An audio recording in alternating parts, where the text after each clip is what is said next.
January 6, 1944, 8th Air Force Headquarters, High Wycombe, England. Major General Jimmy Doolittle stood in the office of General William Kepner, commander of the 8th Fighter Command, when his eyes caught a sign on the wall. The first duty of 8th Air Force fighters is to bring the bombers back alive.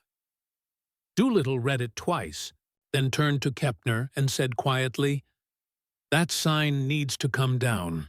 It's wrong." Within hours, a new sign replaced it. The first duty of 8th Air Force fighters is to destroy German fighters.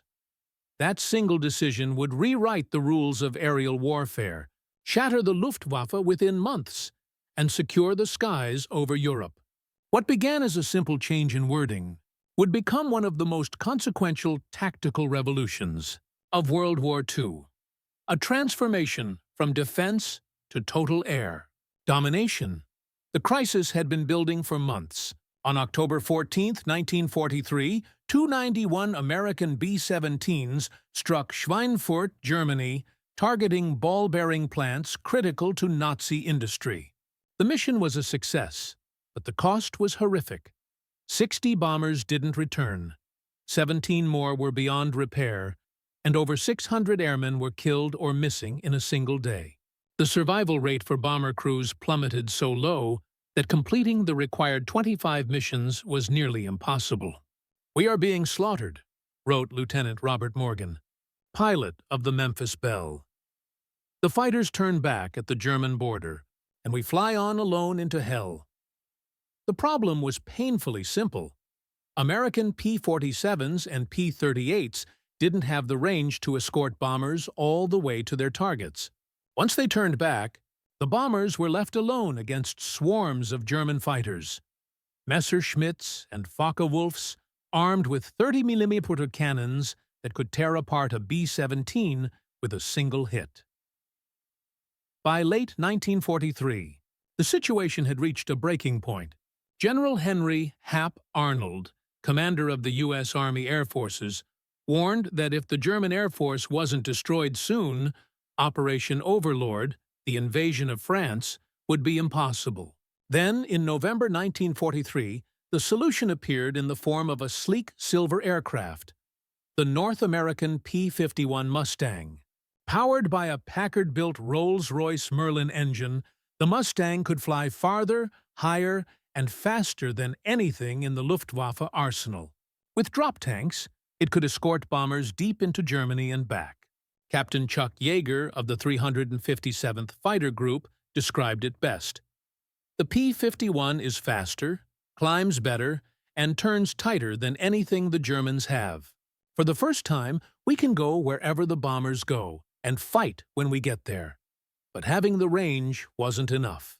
The question was how to use that range. Under the old doctrine, fighters stayed close to the bomber formations, defensive guardians tied to their flocks. German pilots exploited this predictability, attacking in coordinated waves, diving through formations, killing bombers, and escaping before escorts could react. Major General Ira Eaker, the previous commander, insisted bombers could protect themselves with overlapping fire. Doolittle disagreed. A fighter ace, test pilot, and aeronautical engineer, he understood that victory in the air didn't come from defense. It came from seizing the initiative. His January 6th order was simple but revolutionary. Fighters were no longer to stay with the bombers. They would range ahead, up to 50 miles forward and 25 miles to either side, to hunt and destroy German fighters before they ever reached the bombers. To bomber crews, the order sounded like suicide. To fighter pilots, it was liberation. "We are no longer shepherds guarding sheep," said Colonel Don Blakeslee of the 4th Fighter Group. "We are wolves." The first test came on January 29, 1944.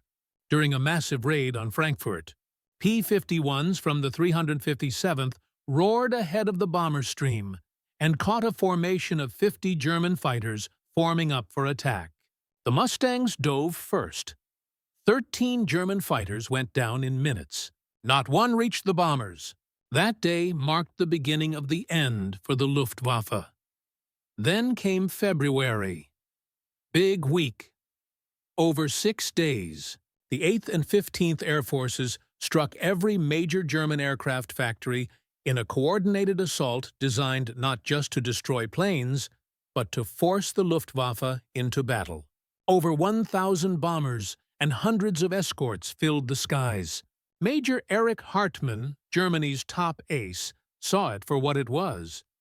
"This is not a bombing raid," he told his men. "This is a fighter battle with bombers as bait." And he was right. American fighters roamed freely, attacking German planes, forming up, taking off, landing, anywhere they could find them. The skies over Germany became a killing ground. In 1 week, the Luftwaffe lost over 350 fighters and nearly 100 of its best pilots. By contrast, American losses were heavy, but replaceable. By March, the effects were undeniable. When 730 bombers hit Berlin on March the 6th, over 150 German fighters attacked, and 160 were destroyed. German ace Johannes Wiese wrote that night, "Today, I watched the German fighter arm die." From that point on, it was a collapse in slow motion. Germany could still build fighters, thousands every month, but it could no longer train pilots fast enough to replace the dead. Veteran squadrons were gone, replaced by boys with barely 100 hours of flight time, sent into combat against seasoned Americans flying superior machines. By May, the Luftwaffe was shattered. Entire bomber raids went unchallenged. On May 8, 1944, 900 bombers struck targets across Germany. 750 escorts flew with them. Not a single German fighter rose to meet them. General Adolf Galland reported to Hermann Göring, "The fighter force is destroyed. We have aircraft but cannot fly them. We have pilots, but they cannot fight." 1 month later, on D-Day, Allied aircraft flew 14,000 sorties. The Luftwaffe managed fewer than 300. The invasion beaches were virtually unopposed from the air. Field Marshal Rommel admitted bitterly, "The enemy has complete air superiority. We cannot move by day. Without air cover, we cannot fight." From October 1943 to June 1944, the transformation was absolute. In just 6 months, the Luftwaffe went from near dominance to total defeat. The kill ratio had flipped from 21 in Germany's favor to 4-1 for the Allies. Over 2,500 German fighter pilots were lost between January and June. Irreplaceable veterans. American losses were severe but sustainable. The change in tactics had worked. Doolittle's controversial decision to let the fighters off the leash had not only saved the bombing campaign, it had won the air war. By August, the Luftwaffe existed mostly on paper. Germany's factories produced record numbers of aircraft, even jets, but without fuel, instructors, or veteran pilots. They were useless. "We had aircraft in abundance," recalled German ace Erich Rudorfer, "but the Americans had killed all the good pilots in the spring. The war was already lost." Doolittle's strategy, hunt first, protect later, became the foundation of modern air power. Air superiority, the Allies learned, could never be achieved defensively. You win not by guarding your bombers, but by destroying the enemy's fighters. When asked years later about that January morning in England, Doolittle reflected, "Changing fighter tactics was the hardest decision I made. Many thought it was madness. But I knew from experience, you can't win by defending. You win by attacking." Today, that original sign, "The first duty of 8th Air Force fighters is to bring the bombers back alive," hangs in the National Museum of the United States Air Force beside its replacement. Together, they tell the story of how one man's willingness to defy convention turned near certain defeat into decisive victory. The bombers came home not because the fighters stayed close, but because they hunted the enemy until no one was left to fight. In the end, Jimmy Doolittle didn't just change a sign, he changed the entire course of the air war over Europe.